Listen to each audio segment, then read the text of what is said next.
Hey guys, welcome to Pistons Talk Podcast. Hope you guys are having a great start to your weekend. Happy Good Friday.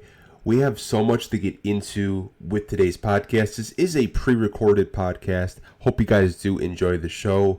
We're going to be talking about Detroit Pistons playoff depth. We'll be talking about national media, who they actually have winning the series. Joe Dumars is going to be working in the front office for the first time in several years since he last worked for the Detroit Pistons in that type of role, and much more. Hope you guys do enjoy the podcast. Let's go.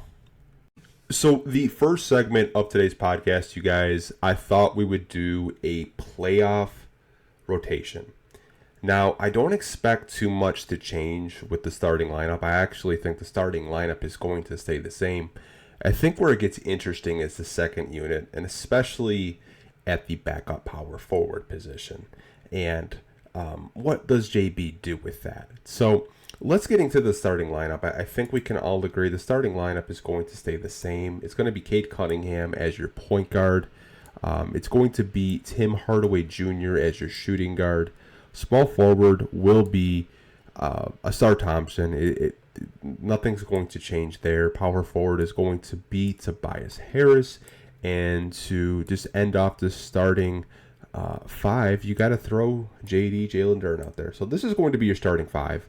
And I don't think anything changes there. I really don't. Unless New York just goes crazy in this. They're going to play two bigs like Mitchell Robinson and Cat, which I don't really think they will because they haven't really played too many minutes. But wouldn't surprise me if Tibbs does do that in certain situations, right? The second unit, I think, is going to stay the same outside of possibly Tech. So we're going to have Dennis Schroeder backing up Cade. Now, there could be minutes this year, or this playoffs, I should say, where you could see a Dennis Schroeder out there with Cade just being a secondary ball handler, so Cade doesn't have to do everything himself. But mostly, Dennis Schroeder will be the backup point guard in this playoff series against the New York Knicks. Shooting guard, we all know it's going to be Malik Beasley. He's going to be just that firepower off the bench, and one of their better offensive players in this series, I think, is going to be a really big X factor for me. Now, going into just the backup small forward, it's going to be Ron Holland, and I want to talk about Ron Holland a little bit. I think Ron Holland's role is going to significantly change, and let me explain. I think Simone Fontecchio has done a very good job this year of, just making himself available. There have been games where he's damn near unplayable, but I think Ron Holland's minutes are going to uptick until at least 20 minutes a game. Could be more, depending on if Asar can stay out of foul trouble. But I think Ron, to me, is the one player in this second unit that's going to be my X factor, because I don't really think the Knicks know what to expect out of a Ron Holland. I just don't. When I look at Ron Holland, he was a big reason why the Pistons won their last game against the Knicks, because Ron was making defensive stops and he was giving the Pistons opportunities to run in transition. So I think in the second unit, when I'm looking at these playoff rotations, Ron Holland, to me, I think could take a lot of Simone Fontecchio's minutes. Now, obviously, Tech is still going to play. It might not be the minutes that we saw in the regular season, but on most nights he's backing up Tobias Harris right here.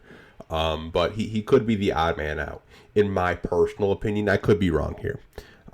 Backup center, we know it's going to be Isaiah Stewart, right? I could see situations, though, where if Jalen Duren is in foul trouble, or Karl Anthony Towns is giving Jalen Duren fits in the playoffs, you could see Isaiah Stewart out there with this starting five, because Stu does a very good job of defending Karl Anthony Towns. He can move his feet. He's really quick laterally, and he does a very good job of protecting the rim. And he's done I think, a pretty decent job throughout the regular season against Karl Anthony Towns. So I would really keep an eye on Isaiah Stewart and Ron Holland and Dennis Schroeder with this second unit. There could be situations where, they're out there together. I mean, you could see situations where if JB wants a defensive lineup, you could throw Ron in here at shooting guard, and you have Asar Thompson at small forward just to get more defensive. But I think this is going to be the 10 guys that do play in the playoffs. We can talk about the other players for you guys that are interested. Maybe you have questions, because I know there's going to be, why isn't Marcus Sasser in the rotation? Because that's kind of been just a thing all year, right? Sasser is just in a really tough spot. We all know his natural position, in my opinion anyway, is shooting guard. But you got Tim Hardaway Jr. and Malik Beasley in front of him. The Pistons have played him at point guard for a majority of the season before they did get Dennis Schroeder. And when Jaden Ivey went down, he was the backup point guard. But now you have Dennis Schroeder and Cade Cunningham. So unless there's foul trouble or injury, hopefully there's no injuries, Marcus Sasser most nights is kind of in that third string role right now. We'll talk about Bobby Klitman. Obviously, he was a second-round draft choice by the Detroit Pistons, 37th pick, actually, to be exact. And I kind of have him at the third-string power forward. Now, unless Simone gets in a lot of foul trouble, I don't really see JB using too much of Bobby Klitman if he doesn't have to. Not to say that Bobby couldn't contribute in a playoff series. Who knows? We haven't really seen too much of him. Had a really good game to end this season. Was a really big bright spot. But I think this summer for Bobby is going to be a lot of development. And it would not surprise me if he's actually ahead of Tech in the rotation going into next season. But don't expect too much of Bobby Klitman in these playoffs. Then you have the two-way guys like Donis Jenkins. He's a Pistons two-way guy. Don't really know how much you'll see of him personally. Again, unless, foul trouble, injuries, whatever it may be, I wouldn't really expect too much out of him. Same with Ron Harper Jr. Again, foul trouble, injuries, whatever it may be. Tolu Smith, he would probably be like a fourth string center, if I'm being honest. He's another guy that spent a majority of his time with the Crews, but Paul Reed would be right here as a third string center, and it wouldn't surprise me if Jalen Duren does get into foul trouble. If you see a healthy dose of Paul Reed, I think that's why they did carry three centers this year, because both Isaiah Stewart and Jalen Duren are still incredibly young. Jalen Duren just turned 21. Isaiah Stewart's 23. Paul Reed is kind of like the vet in the situation. I think Paul Reed's only 25, which is actually wild to think about. But Paul Reed's going to be at that third string center. Lindy Waters, I think he's going to be a third string small forward, if I did have to guess. I do like his shooting ability, but defensively I have a lot of questions with him. And it's not that he can't defend. I think he's shown flashes of just good one-on-one defense. But I don't really think JB's going to really rely on him unless there's foul trouble or, again, injured. We hope nobody in this playoff series, New York Knicks or the Detroit Pistons, does get injured, because that's just crappy. And you want to beat a team at, full 100%. Jaden Ivey I didn't put in here. And we're going to talk about Jaden Ivey a little bit later in the podcast. There is a chance he could come back, but I think if I were to put like a percentage on it, it's maybe 20%. In most cases, if Jaden Ivey did come back, it's going to be probably in a very small capacity, and he would probably be, kind of in that third string spot, or maybe sharing minutes with Malik Beasley or even THJ. There was some footage of him that we'll talk about a little bit later, but only reason why I didn't include Jaden Ivey is because I just don't know if he's actually going to play or not. He is supposed to get reevaluated right before, I believe, Game 3, which is the 24th, so sometime next week. So keep your eye out on that. He looks really good in practices, but this is just mostly the Detroit Pistons kind of depth, if you will. Again, I could see JB only playing maybe 8-9 guys at the most, and I think Simone Fontecchio, to me, is the one guy that's probably going to see his role decrease, and look to see Ron Holland get more minutes, because I think Ron Holland is just made for playoff basketball, in my opinion. But I did want to transition over to our next segment of the podcast, so let's get over to that. So on to segment 2. So the next topic we're going to be talking about is bets. Now, I was scrolling the timeline and I saw ESPN bet post a very intriguing graphic. We're going to talk about it. I'm going to put it on the screen for you guys that are watching live on YouTube. And if you're an audio listener that is going to be listening later, I'll be reading it off so you guys can join in on the conversation and know what I'm actually talking about. So ESPN Bet put a graphic out, and I think we're all pretty aware of this as Pistons fans. So the Pistons have not won a playoff game since 2008, 0-14. So the last couple of series that the Pistons have been in, they have won 0 playoff games. We're aware of that, right, as Pistons fans. Now, this is where it kind of gets interesting, right? So they go on to post through their sports book, ESPN Bet, 91% are on the Pistons to win the series versus the New York Knicks. Let me repeat that. 91% of the people that placed a bet on the Detroit Pistons versus the New York Knicks favored the Pistons to play spoiler in the first round of these NBA playoffs. That was wild to me, actually, reading this. I was very surprised. Not that, 91% of the people, placed the bet on the Detroit Pistons. I was just surprised of the fact that it was that big of just a difference. If you would have told me like 70% of the people betted on the Detroit Pistons to upset the Knicks, I'd be like, yeah, I could believe that. But 91 seemed a little high. Now, obviously, that's not on like a DraftKings or a FanDuel or wherever you guys do, place your bets. Because I know some of you guys really get into the parlays, and I get the messages sometimes saying, "Is Kate playing?" I say I need the over on his assist. Sometimes I do get messages from you guys on that, but 91% was really, really wild to me. I think if you kind of just take the regular season, obviously the Pistons won 3 out of 4 games. Maybe that's why so many people are feeling confident going into this first round series. First game is tomorrow, which I'm so excited and so hyped for. But did want to share this with you guys. I thought it would be something that you guys maybe were interested. I don't really know what you guys are interested in. I know when I saw that, I was like, wow. 91% of people placed a bet on the Pistons to win a first round matchup against the favored New York Knicks with all the star power that they have. But man, that's absolutely wild. I did want to kind of stick with favors and predictions and all that stuff. Obviously, with this time of the week, a lot of these reporters get with each other. They make their predictions. And that's exactly what The Athletic did.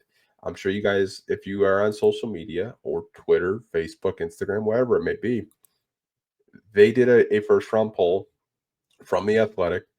And they asked over, let's see, 1, 2, 3, 4, 5, 6, 10, it looks like 10 people who they would have winning a first round matchup with the New York Knicks and the Detroit Pistons. And we'll go through each individual journalist, media member, and tell you who they had. And surprise, surprise, all 10 of them actually had the Knicks beating the Pistons. So Jamal Collier had Knicks in 5. Chris Herring, Knicks in 7. Tim McMahon, who you guys probably know from the Hoop Collective with Brian Windhorst, Knicks in 6. Bobby Marks, ESPN guy, front office insider. He has Knicks in 5. Dave McMiniman, another ESPN guy. You see him a lot like around the Lakers. Knicks in 7. George Sedano, another ESPN guy. Knicks in 7. Ramona Shelburne, another ESPN personality. Knicks in 5. Mark J. Spears, Knicks in 6, which I was kind of surprised by that. Mark has actually been a really big Cade and Detroit Piston guy. So to see Mark J. Spears, Knicks in 6 was kind of surprising to me. Jeremy Woo, Knicks in 6. And the last guy on this list, I'm going to try my best to pronounce his name, but I'm sure I'm going to butcher it. I think it's I'm not even going to try to pronounce his last name. A younger, no, I'm not. But he has Knicks in 7. I tried. I'm not going to butcher his name and upset somebody. I'm just not. But All these ESPN personalities had the Knicks winning this series. So it's kind of funny that the personalities, reporters, podcast hosts had the Detroit Pistons losing in this first round series, but none of them had it as a sweep. I think they expect this to be a dogfight, and they expect this to be a good first round series. Some had five, some had six, some had seven. But why I want to bring this up and kind of bring it to your guys' attention is their own sports book. We just saw 91% of the people that place bets have the Pistons winning this series, but their own reporters, podcasters, and sideline reporters, have the Pistons losing in the first round. But did want to talk about that for a little bit. I thought it was a very, fun little topic for you guys as we get ready for these NBA playoffs. Now, the next person we're going to talk about, he's a guy that I think a lot of you guys are very familiar with, and it's Joe Dumars. So Joe Dumars, in the beginning of the week on Monday, was the odds-on favorite to be the next guy to work in the Pelicans front office. If you guys know, Joe is from that area. He's from the New Orleans area, like around there, I should say. And he actually is going to be the brand new head of basketball operations with the Pelicans. And, as a Piston fan, I thought we could talk about it because I think it's interesting because he hasn't had the title of head of basketball ops since he was in Detroit. Obviously, he worked with the Kings for a little bit as an advisor for 3 years. He's been in the league office ever since. Now, I don't really know how Joe is going to do. I would like to assume he's teachable and he's willing to sit back and reflect and learn. But you see all this reporting that, ownership wants him to trade Zion, one of his first deals to be made. And I don't know. I have mixed feelings with it because he did bring us a championship in '04 and, two as a player. But, um, his last few years as a Pistons, executive, we could talk about the missed draft picks. We could talk about overpaying guys like Charlie V, Ben Gordon, trying to get Josh Smith, kind of making a desperate trade for Brandon Jennings, giving up Middleton in that trade, who ended up being the best player, which is kind of just wild to think about. Like, if I'm a Pelicans fan, I don't really know how I feel about this. Obviously, hometown kid. I mean, if you kind of you go a little bit deeper, go on the rabbit hole, there is a connection there with the owners and Joe. But I'm wishing him well. I hope he does well, because I think his name kind of gets dragged through the mud here in Detroit, and I can understand it from a fan standpoint because of the missed draft picks, overpaying free agents, and never being able to really recover of trying to move on from the going to work Pistons and the way it kind of abruptly ended of not giving Ben what he wanted in free agency, eventually trading Chauncey for AI, and we could just keep going down the list. But I'd like to think that Joe has evolved as a person and the way he thinks. But it'll be very interesting to see um, what happens in New Orleans. Like, if you would have told me that Trajan Langdon was going to come to the Pistons and his replacement was going to be Joe Dumars like this past summer, I would have been like, I don't know about that, but wild times we're living in. But I am wishing Joe well. I hope he does do a good job in New Orleans. And I still want to stick with Joe because I don't think a lot of people know or maybe remember. I think the OGs that are sub to this YouTube channel or even audio listeners, they know this name, and it's George David. And it had me thinking because, like, when Joe was here, George David was a guy that worked his way up as a video coordinator in the '90s, and just he's been with the team. This is actually his second stint with the team. Came back during the Troy Weaver era and is still with the Pistons currently. And he's very, very high up with the Detroit Pistons right now. And it made me think Joe is going to get his people to try to work with him in New Orleans. Kind of like how Trajan brought Michael Blackstone and Fred Vincent and others. I think Joe is going to try to do the same thing. Now, you could probably cross off Scott Perry, who just got a job with the Sacramento Kings. So happy for him. He was actually with the Pistons during the going to work era as a scout. And you have guys like George David, who's very high up with the Detroit Pistons, works very closely with Trajan Langdon. And then you have guys in Milwaukee like John Horst. So I would keep an eye out if I'm the Detroit Pistons this offseason. You may see George David's name float around as a possibility to maybe go work in New Orleans with Joe Dumars. Again, like George David has been with the organization since 96. Took about 10 years off, came back, and he's just kind of worked his way up the corporate ladder with the Detroit Pistons. But did want to throw that name out there.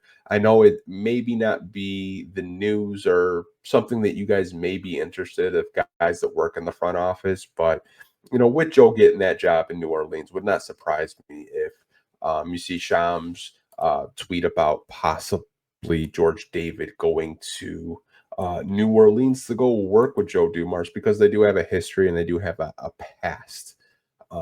But we can move on to the next segment and the next topic. And we've talked about this guy ad nauseum this year. And I understand that you guys want to get that secondary star. And I see this guy's name floated on the timeline. It seems like every 20 minutes, and it's Devin Booker. And we'll talk about it for a couple of minutes. Now, Brian Windhorst, who had an article, and this comes from Evan Sedry, so he's just kind of citing what Brian Windhorst said. And the tweet reads, the Suns will offer Devin Booker a 2-year, $149.8 million extension this offseason per Brian Windhorst, already under contract through 2027, 2028. Booker would make $75 million annually in his early 30s. Booker is viewed as an untouchable in Phoenix. Now, we talked last weekend with Jacob about who was going to be that next big player. I know a lot of you guys have mentioned Devin Booker. We've mentioned Jaren Jackson Jr. We've mentioned others like Lauri Markkanen as well. I think Devin Booker has always been that one consistent with you guys, and I understand it. Hometown kid. We didn't draft him. We drafted Stanley Johnson, and he ended up being one of the better players in his draft class. But if Booker signs this, if he signs this 2-year, $140.8 million extension this offseason, you can just close that chapter of wanting Devin Booker back in Detroit, because I'm sure a lot of you guys would not want a Cade Cunningham, Devin Booker making 90% of your cap space, and then you're hard capped on what you could build around them. Like Cade's on a rookie max. He's going to be making $40 million for the next 4 seasons. Because of that contract. Devin Booker obviously is getting older, but to make $75 million in his early 30s, I like him as a player, but the price point in the contract for me, I just don't think it's doable. I don't think you can actually build a team with a guy making that much money. It's almost Bradley Beal-esque territory. And, Bradley Beal still has years on his contract over $100 million. Like, the Suns are going to pay their guys, and Devin Booker has been there throughout his whole career. Unless Devin Booker says trade me, I don't really see him wanting to leave Phoenix. Obviously, them not making the playoffs was a very big red flag. And if you did watch their press availability with Matt Ishbia, he still feels very, very confident in this team. They're gonna have to find a new coach. Don't know who that's going to be. I do expect them to try to make a trade for Kevin Durant. Now, whether that's to Houston, whether that's, I don't know, I'm just throwing a random team out there. Maybe it's Orlando. I've seen you guys mention a Kevin Durant to Detroit, but I think for Phoenix, Devin Booker is going to be there for the foreseeable future, unless he asks out. Unless he's like, you know what, I've been here. We've been to the NBA Finals. We can't win. But if he signs that the contract extension. It's game over. Any slight hope you guys had of him trying to come to Detroit would probably be over because making $75 million a year is just gross. Absolutely gross, if you ask me. I did want to touch on Jaden Ivey because we've talked about Jaden Ivey on this podcast for a majority of the season. Obviously, broke his left fibula on January 1st. He has been rehabbing ever since then. Now, the reporters that cover the team, I want to give a shout out to two reporters in particular, Hunter Patterson and Detroit Kool-Aid from Woodward Sports, as you guys probably know him as Brandon Dent. They did a very good job of documenting his progress. The video I saw from Brandon, Ivy was doing 1v1 drills, playing offense, layups, and playing defense. Now, the video I'm about to show you is actually him getting shots up after practice and doing resistance running training post practice. So let me play the videos for you guys to see of like what his rehab and what his rehabilitation is looking like right now in the Detroit Pistons practice facility.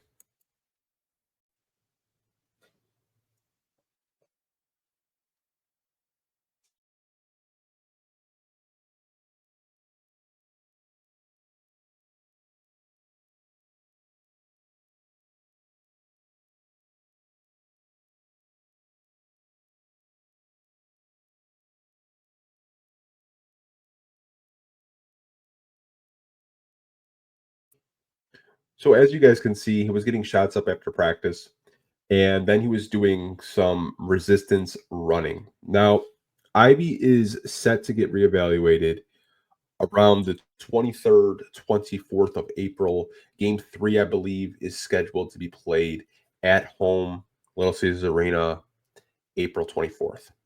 Now, we will get an update of how his rehabilitation is going and if there is an actual shot of him coming back. Now, a lot of these videos that I've seen from reporters about maybe 3 weeks ago, he was really favoring that leg still when he was running, but the resistance running, he looked good. The 1v1 videos that these reporters have been playing have been recording on their cell phones or their cameras at practice. He looks good. Looks like he's getting his confidence back. I'm not saying that there's no shot that Jaden Ivey could come back. I think there is. If I had to make a guess, like 20, I said 20% at the top of the podcast, maybe 25%, you could possibly see Jaden Ivey come back for a first round playoff series.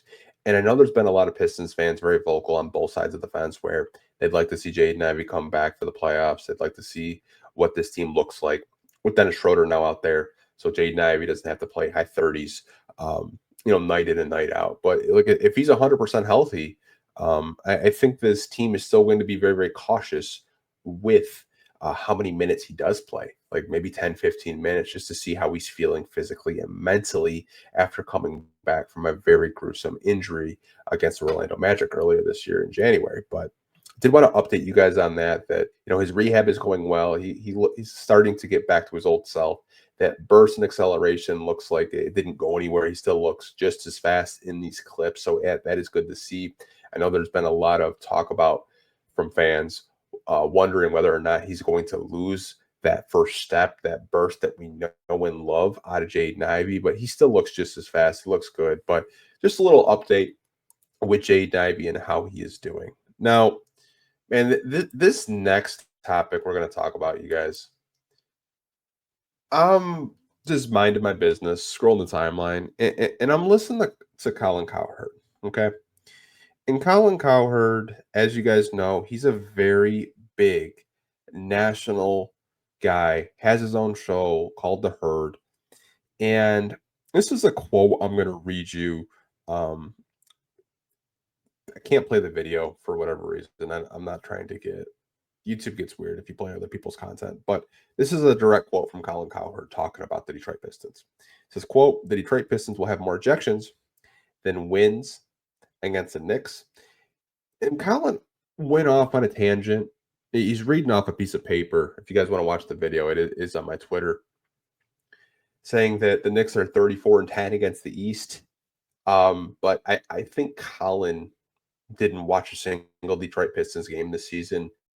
The Knicks are 34-10 against the East, but they're 1-3 against the Detroit Pistons this season. So, really weird flag to kind of stamp on. He doesn't think it's going to be close. He thinks the Knicks are just going to kind of breeze by this series, which I just disagree with. I think the Detroit Pistons could easily make this a very interesting series. I don't think it's going to be a situation where it's a 4-0 sweep. I know playoff basketball is different. I do. But the way JB Bickerstaff has coached this team, when they've hit adversity, they just find another gear just to dig themselves out of the dirt that they put themselves in, and they don't give up. One thing about this team that you can't say about last year's team is the fight, the compete level, the commitment to each other. Like, this is a great team. Are they going to win a first round series against the Knicks? I like their chances. I don't know. But to say that the New York Knicks are just going to breeze by this series and the Pistons are going to have more ejections than wins, I think it's almost in line with Shaq saying that the Pistons are boring. Like, if you haven't watched the Detroit Pistons, I'd rather you say that than go up on national TV, because Colin's on TV, believe it or not, and just say like idiotic shit like that. I thought it was really stupid of him to say that, but did want to bring it to you guys' attention. We have to keep receipts, have to keep receipts on all of these media members that just kind of talk out of their ass. But hey, I can't wait for tomorrow's game, you guys. Can't wait. Little side note, we're gonna get Doris Burke, Mike Breen, Richard Jefferson on the broadcast on the ESPN side. So we're getting the A team in broadcasting, getting the best broadcasting team, game one of the NBA playoffs. It'll also be broadcasted on FanDuel. I don't really know if a lot of you guys have a FanDuel subscription. Guys are probably just going to watch the ESPN broadcast. But if you want to watch the local broadcast here with George and Greg and Johnny and Natalie and all those guys, it'll also be available on the FanDuel Sports Network. But did want to kind of like tell you guys that just in case you guys didn't see, because I know you guys are busy, but did kind of want to bring it to your attention. So the final topic of this show is, I don't know if you guys saw this, back page of the New York Post this morning is Cade Cunningham, believe it or not. And I'm going to read you guys the just the article, or not the article, but just kind of like the front page. And it says, Ready, Villain, and Able. And they have a picture of Reggie Miller, Trae Young, as they're trying to kind of paint Cade is possibly the next player to go into Madison Square Garden and kind of play that villain, be that guy that Knick fans boo, be that player that just goes in there and lights them up and sends them home early. I love that Cade is on the back page of the New York Post, but I thought it was kind of funny. I have posted it already across my social media. If you guys want to check that out, if you guys don't follow us already on Pistons Talk, we're available on all social media platforms. But I love that Cade is already on the back page of a publication in New York. I think New York has all the pressure. I really do. I don't think the Pistons have any pressure going into these playoffs. If the Pistons get a game, I think most Pistons fans were like, okay, we won 14 games last year. We won a playoff game, first playoff win since 2008. We're chilling. But if the New York Knicks lose to the Detroit Pistons in the first round, I bet you Tom Thibodeau gets fired. I bet you there's a lot of conversations about what they do in the front office. All the pressure is on the New York Knicks to take care of business. And if they don't take care of business against the Detroit Pistons, the media is just going to drag them through the mud. all the draft picks they gave up for Mikal Bridges, making a big swing in trading for Karl Anthony Towns when Dante DiVincenzo and Julius Randle, obviously they thought that they needed to make a big move to try to compete with Boston, but they don't make it out of the first round. I'm telling you guys right now. The headlines, the debate shows are going to have a field day with the Knicks. They're favored. They should be. They have all the star power. They have playoff experience, but Pistons can be that underdog. They can go in there. They can go into Madison Square Garden. Um, Game one is really going to dictate this game because if the Pistons go in there, punch them in the mouth, and the Knicks look lost, I could see this game being over in 5 to 6 games, in my personal opinion. I really could. If the Pistons just go in there, not afraid of the bright lights, of the media, just go in there and just be the aggressor. I think this could be a very short series, but I'm so excited. I can't wait. 6 p.m. tomorrow. I'm sure you guys are really excited too. First time we've had playoff basketball since 2018-19.